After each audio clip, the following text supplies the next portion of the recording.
इस केस में ख़ास बात यह है कि सब तरह की जो इन्वेस्टिगेशन होती है, CDR analysis, IPDR analysis, CCTV footage, human intelligence और साथ में सभी टीम्स का अलग अलग जगह पे दबिश, चाहे वो हरियाणा है, चाहे दिल्ली है, western UP, even eastern UP तक, सभी टीम्स ने बहुत ही परफेक्ट कोऑर्डिनेशन के साथ काम करते हुए इस केस को सॉल्व भी किया है और रिकवरी भी की है और एविडेंस भी इकट्ठा किया है।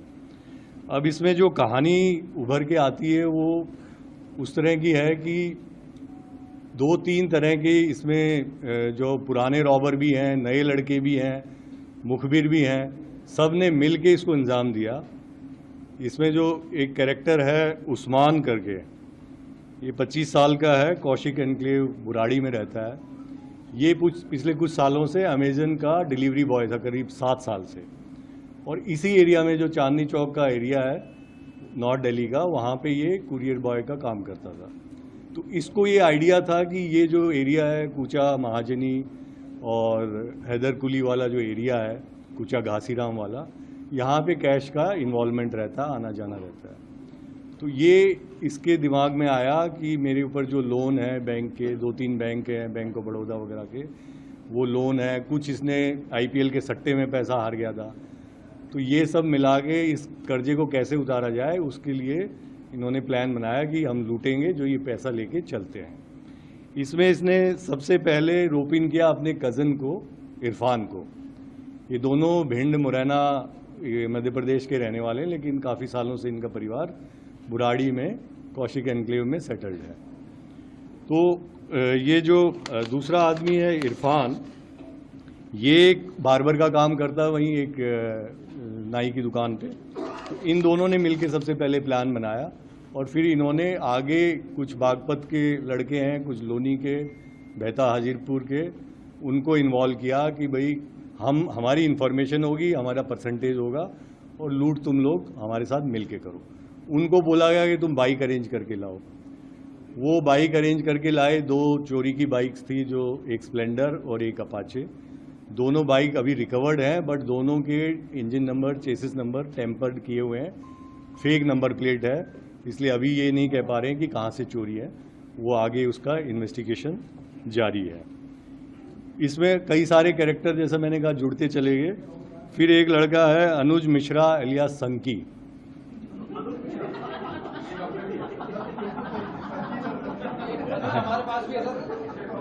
इसीलिए आप इतनी जोर से हंस रहे हो। अनुज मिश्रा अलियास सनकी, हाँ, 26 साल का है और एक मोटरसाइकिल जो थी उसको अनुज मिश्रा अलियास सनकी चला रहा था। ये मैकेनिक है, पिछले 6 साल से दिल्ली जल बोर्ड का जो केवल पार्क आदर्श नगर में एक वो रिपेयरिंग वर्कशॉप है, उसमें 6 साल से ही कॉन्ट्रैक्ट पे वो कर रहा है। फिर एक और इसमें कैरेक्टर है कुलदीप अलियास लुंगड़। ये जहांगीरपुरी का रहने वाला है, सब्जी बेचता है। इसके ऊपर पहले 16 केसेस हैं।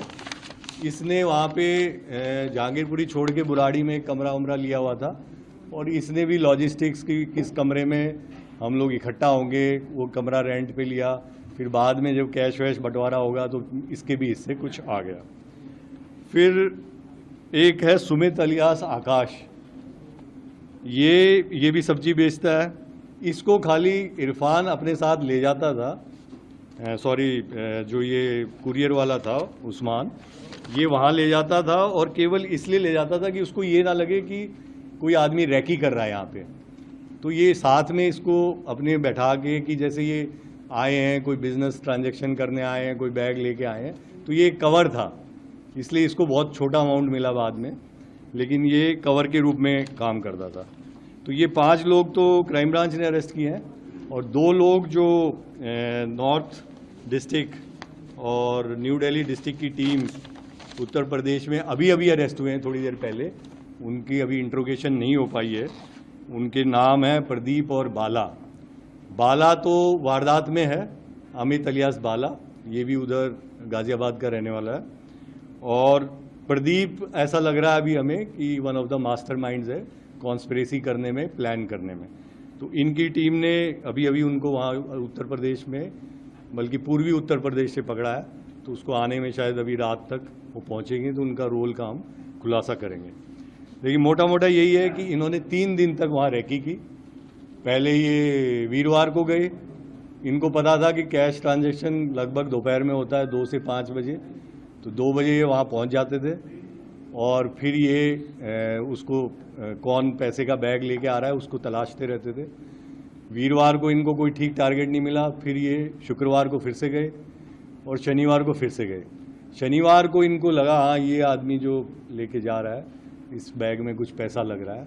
और वहाँ पे अगर आपको पता हो भी गाड़ियाँ मना है अंदर जाना चांदनी चौक में, तो लोग पैसे या जो भी सामान है उसको रिक्शा में लेके आते हैं और फिर जब लाल किला के पास आते हैं तो वहाँ से रिक्शा में से कैब वगैरह करते हैं।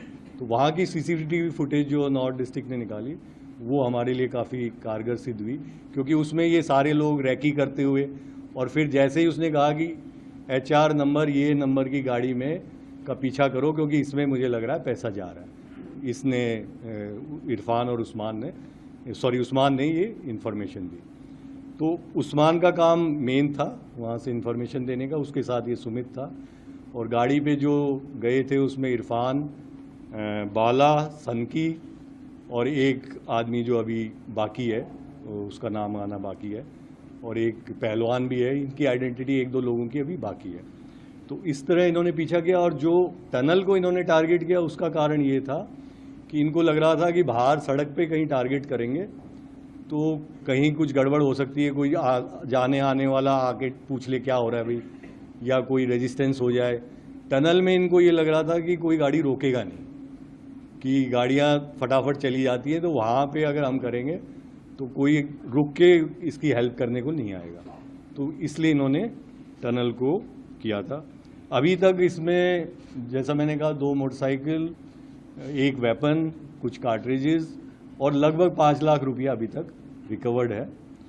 जो केस हुआ था दर्ज उसके अंदर ये था कि उसने कहा था कि इसमें करीब 2 लाख या ज़्यादा भी हो सकता, कम ज़्यादा, वो मालिक से पूछ के बताने की बात थी, तो वो हम उनसे वेरीफाई कर लेंगे कि इसमें पैसा कुछ ज़्यादा था कम था जो भी था। तो अभी तक की जो रिकवरी है वो लगभग 5 लाख रुपए इनसे हो गई है। लेकिन अभी मैं जैसा आपको बता रहा 2-3 लोग बचे हुए हैं, उसके लिए हमारी टीमें क्राइम ब्रांच की भी और डिस्ट्रिक्ट्स की टीमें उत्तर प्रदेश में जगह जगह पे रेड कर रही हैं, क्योंकि वो लोग दिल्ली से भागे हुए हैं, तो उनको मुझे लगता है आज या कल में हम उनको गिरफ्तार कर लेंगे। सर क्या टनल में हमें इसी पॉइंट पे टारगेट करना है?